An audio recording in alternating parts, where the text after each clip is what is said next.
شہید سعد بن زبیر کی نماز جنازہ ان کے آبائی علاقے باغ میں ادا کر دی گئی۔ صدر استحکام پاکستان پارٹی آزاد کشمیر اور سابق وزیر اعظم سردار Tanveer Ilyas Khan 10 corps commander GOC مری کے ہمراہ شہید میجر سعد بن زبیر کا جسد حاکی لے کر باغ پہنچے، جہاں شہید کی نماز جنازہ ادا کر دی گئی۔ تفصیلات جانتے ہیں ہمارے نمائندے کامران نسیم سے۔ جی کامران، آگاہ کیجیے گا۔ جی، شہید کی جو موت ہے وہ قوم کی حیات ہے۔ گزشتہ روز بلوچستان یوب کے علاقے میں بلوچستان لبریشن آرمی کے شرپسندوں کے ایک حملے میں شہید ہونے والے کشمیری نوجوان میجر سعد بن زبیر کے جسد خاکی کو آج بذریعہ ہیلی ان کے آبائی شہر باغ لایا گیا، جہاں پہ ان کی نماز جنازہ کے ادائیگی کے بعد تدفین کر دی گئی۔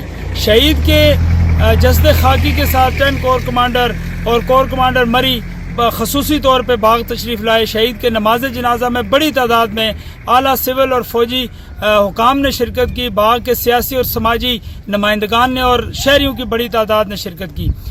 نماز جنازہ کی ادائیگی سے قبل ایک تعزیتی ریفرنس کا انعقاد کیا گیا، جس سے خطاب کرتے ہوئے مقررین کا یہ کہنا تھا کہ میجر سعد بن زبیر شہید ایک شاندار اکیڈمک اور عسکری کیریئر کے حامل نوجوان آفیسر تھے، جن کے فیوچر سے ان کے اساتذہ کو، ان کے سینئرز کو اور ان کے فیلوز کو بہت ساری توقعات تھیں۔ بہرحال شہید سعد بن زبیر کی شہادت ایک قومی سانحہ ہے اور باغ کا ہر پیر و جوان آج افسردہ ہے اور ہر آنکھ اشکبار ہے۔ جی